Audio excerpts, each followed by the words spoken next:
Kako virtualna in obogatena resničnost vplivata na učne metode, nam bo zdaj razkril že pripravljeni gospod Uroš Ocepek, predstavnik Srednje tehniške in poklicne šole Trbovlje. Doktor Ocepek, lepo pozdravljeni, ste že nestrpni? Pozdravljeni, se slišimo? Se? Ja, vidite en ekran, drži? Izvolite. Vidite predstavitev, ne? Ok, torej lepo pozdravljeni. Še iz Zasavja, torej prihajam iz Srednje tehniške in poklicne šole Trbovlje. Zdaj verjetno se je malo zataknilo glede naslova prispevka.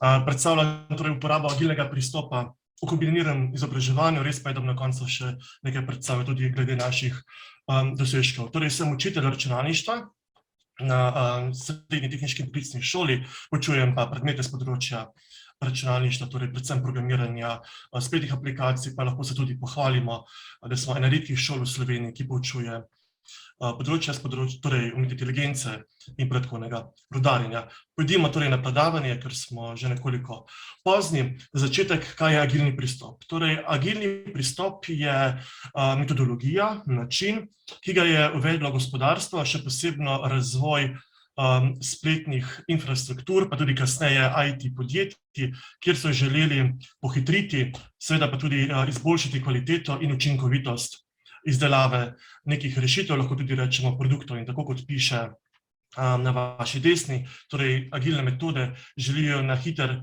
in kakovosten način priti do kakovostnega proizvoda, pa seveda tudi zadovoljiti naročnika.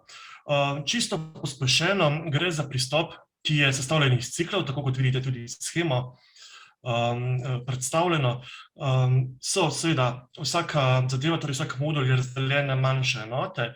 Za vsako enoto skrbijo delavci oziroma inženirji. In vsako enoto seveda imamo tudi nekega šefa, vodjo skupine, ki zadevo vodi, jih usmerja, skrbi tudi za revizijo oziroma za pregledovanje kvalitete in potem seveda končno torej ponudbo tudi pride do naročnika oziroma uporabnika. Tisto, kar je bistveno, je to, da imamo cikle. Cikli so običajno tedenski, zato tudi se skupina tedensko sestaja, preverjajo, kje so, kako so prišli do trenutnega stanja ali pa recimo že do končnega produkta. Vsak pove, kako je uspešen, kje ima težave in kako bo težave rešil. In to seveda poteka ciklično. Seveda korona je terjala svoje, tako sem tudi sam nekako bil prisiljen, da moram iti ven iz cone obdobja, pa poskusiti nekaj novega. Takrat sem se spomnil, da naši dijaki, govorim za dijake programa tehnike računalništva, predvsem za Slovenijo, niso vešči agilnega pristopa, navsezadnje imajo nekateri tudi težave, ko se privajajo, ko pridejo k delodajalcu. In zato sem prišel na idejo, da bi lahko ta agilni pristop vključil v sam učni proces in da bi lahko tudi dijaki na tak način seveda s pomočjo učnega procesa spoznali agilni pristop, hkrati pa, da bi dejansko rešil tisto zagato, ki smo imeli, kako izvesti pouk na daljavo. Zato ta cikel, ki je bil predstavljen na prejšnji prosojnici, sedaj vidite torej v obliki neke sheme, kjer je dijak dobil seznam zahtev. Potem seveda po nekem ciklu te zahteve pregledamo, imamo tedenske sestanke in seveda toliko časa zadeva poteka ciklično, dokler ne pridemo do produkta, ki je v končni fazi na koncu tudi ocena. Še več, ker sem pri svojem delu zaznal, da je vedno več dela, kjer učitelj mora sproti pregledovati vse aktivnosti, govorim za praktične dele strokovnih modulov, sem prišel na idejo, da bi lahko oblikoval skupine, kjer bi imeli vodjo skupin, ta pa bi skrbel za svoje sošolce, v resnici torej delavce, znotraj te ekipe, da potem lahko izboljšajo svoje učne dosežke, seveda tudi izboljšajo svoje poklice, kompetence in na koncu pišejo lepo oceno, če se lahko plastično izrazim. Ključno je, da ti dijaki, ki postanejo vodje skupine, vedo, kakšen je dobri vodja, kako se mora obnašati do svojih sošolcev, da mora pristopiti pozitivno, jih usmerjati in seveda pravočasno zaznati težave. In tukaj vidite, da gre za 4 karakteristike, ki tudi lahko preberete. Torej, ključno je vodenje, timsko delo, motiviranje in komuniciranje. In zato sem tudi namenil precej časa, tako sem s temi dijaki, ki so bili vodje skupin, sodeloval, imel tedenske sestanke, jih vprašal, kako ostali člani sodelujejo, ali so aktivni, kako dosegajo zaželjene recimo naloge ali pa zadolžitve. In seveda v primeru, da nekdo ni bil aktiven, pravočasno z njim komuniciral, kako naj pristopi, kako z njim naj vzpostavi nek stik, pa mogoče ga motivira. Seveda v primeru pa, če zadeve ne gredo v pravo smer, potem se aktivno udeležim tudi sam v proces vodenja. Za plastično predstavitev, takole je izgledalo moje poučevanje, kjer poleg seveda teoretičnega dela so dijaki dobili tudi zadolžitve preko spletne učilnice, ker pa je zadeva potem potekla nadaljavo, so morali dijaki imeti vedno več aktivnosti, potem poleg seveda predavanj preko videokonferenčnega klica in seveda so se stvari kopičile. Zato smo vzpostavili projekt, govoril bom o projektu s prvimi letniki, kjer sem oblikoval skupine. Spodaj vidite, da vsaka skupina je dobila svojo identiteto, lahko rečemo maskoto, in sem predstavil, da je cilj tega poskusa, tega projekta, da usvojijo računalniška znanja, da spoznajo svoje sošolce, da si med seboj pomagajo, še posebno, če imajo težave na področju stroke, da skupaj premagajo ovire in navsezadnje, da se naučijo sodelovalnega učenja, kar pa je tudi v bistvu trenutno zelo aktualno. Navsezadnje veste, da je potreba po sodelovanju vedno večja, seveda pa tudi potem v delovnem okolju.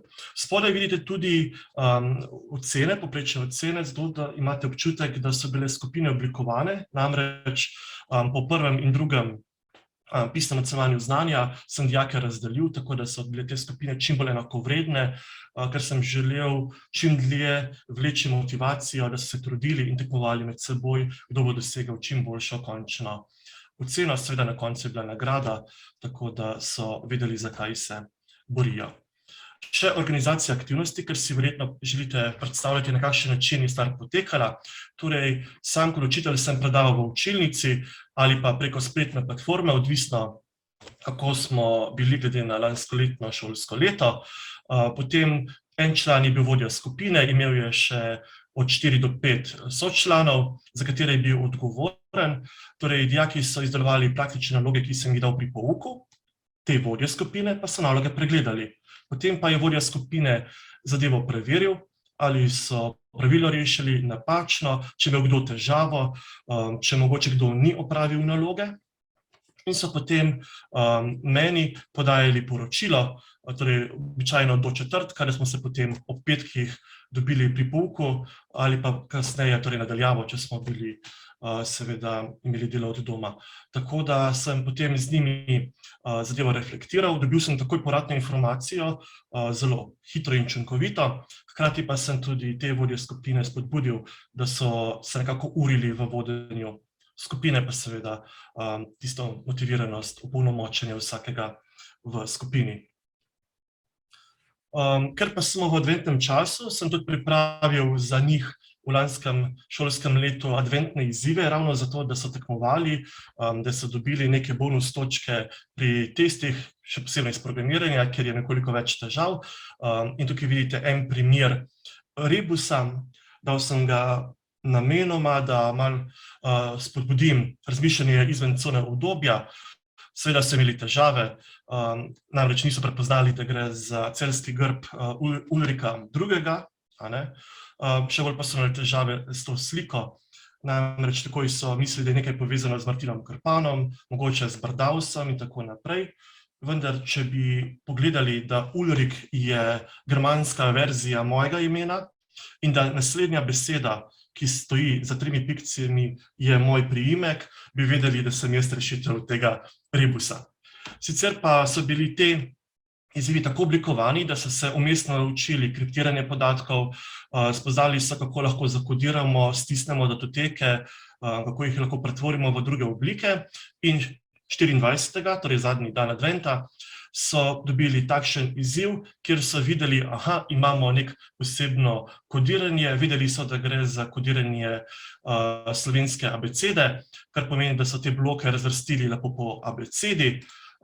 Naučil sem jih, da morajo razmišljati izven svojih okvirjev, tako so vedeli, da morajo enice zamenjati s črno barvo, ničle z belo, da so dobili QR kodo in tista skupina, ki je prva prišla do te rešitve, je na koncu dobila mene v obliki božička in seveda sem takoj dobil povratno informacijo, da je ena izmed skupin dosegla in prišla do cilja, tako da so dobili dodatne točke pri programiranju in vsi so bili veseli. Res pa je, da so dijaki zelo aktivno delali do samega konca.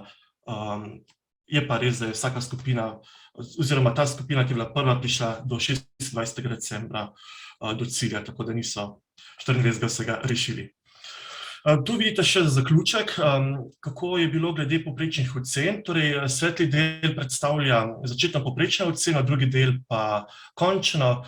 Večinoma so izboljšali, nekateri so obdržali povprečno oceno, vidite pa tudi padec, namreč veste, da vsako leto imamo tudi dijake, ki padajo in nažalost se to seveda tudi pozna pri povprečni končni oceni. Tisto pa, kar je bonus oziroma največja nagrada za učitelja pa je, da so dijaki s pomočjo orodja Discord, tako kot vidite, tudi popoldan se sestajali, da so vodje skupin imeli izobraževanje, da so me kdaj poklicali in želeli, če bi samo za njih pripravil dodatne konzultacije, tako da to je slika recimo ob 6. popoldan nekega četrtka, kar pomeni, da so se res učili, skrbeli en za drugega in da so sodelovali, tisto, kar dejansko želimo učitelji tudi spodbuditi. No in seveda za zaključek, agilni pristop tudi uporabljan pri dijaških projektih. Tukaj vidite nekaj primerov, mogoče bi izpostavil projekt AR Laibach, kjer smo sodelovali s skupino Laibach in smo prejeli v tem koledarskem letu tudi srebrno priznanje na inovacijah Zasavja, podeljuje Gospodarska zbornica Zasavje. No, lansko leto pa smo izdelali BCI slikar, kjer lahko s pomočjo misli in seveda vmesnika med možganim in računalnikom brezstično slikate. In za to inovacijo smo dobili zlato priznanje Zasavske gospodarske zbornice, pa tudi posebno priznanje Slovenske gospodarske zbornice.